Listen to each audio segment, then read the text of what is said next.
This is a yabble. Number 7, how to avoid being an accidental racist.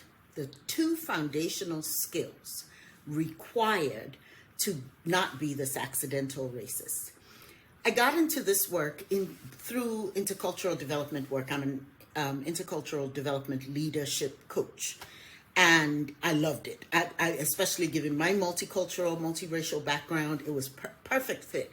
Nobody wanted to talk about intercultural work, though. They were so fascinated with how I personally navigate race, my family background, my white mother, my black father, living in this country, traversing continents, blah, blah, blah, blah, blah. And so that's how I ended up doing racial work. You cannot, like when you do intercultural development work, you cannot go learning about a country just by looking at the CIA fact book. You've got to not just learn the visible things about the culture, but you have to become very self-aware of your culture and your values and your approach to the world. So you first have to learn how to practice cultural humility. And the reason I'm telling you this is it relates to race. Practice cultural humility. Where do you dethrone yourself from the center of the universe, as the Global Charter for Compassion talks about?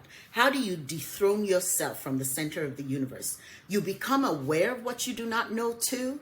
You avoid missteps. You ask. It requires vulnerability, and you do no harm, right? So you say, oh my God, okay, I'm not the center of the world. You're like, okay, I don't know how respect works in this place. Okay, I'm not going to do anything since I don't know. I'm going to ask, and then I make sure I'm not harming anybody. Culture has 2 levels, what you see and what you do not see. What you see is food, clothing, geographical boundaries. What you don't see is like respect, life rituals, authority, power, values. You can't see those. You have to experience it. And you do that by developing self-awareness. You have to know what your values are before you can really understand someone else's values. The second thing is self-reflection. Once you understand that, oh, your values are different from mine, you have to reflect upon it to integrate it.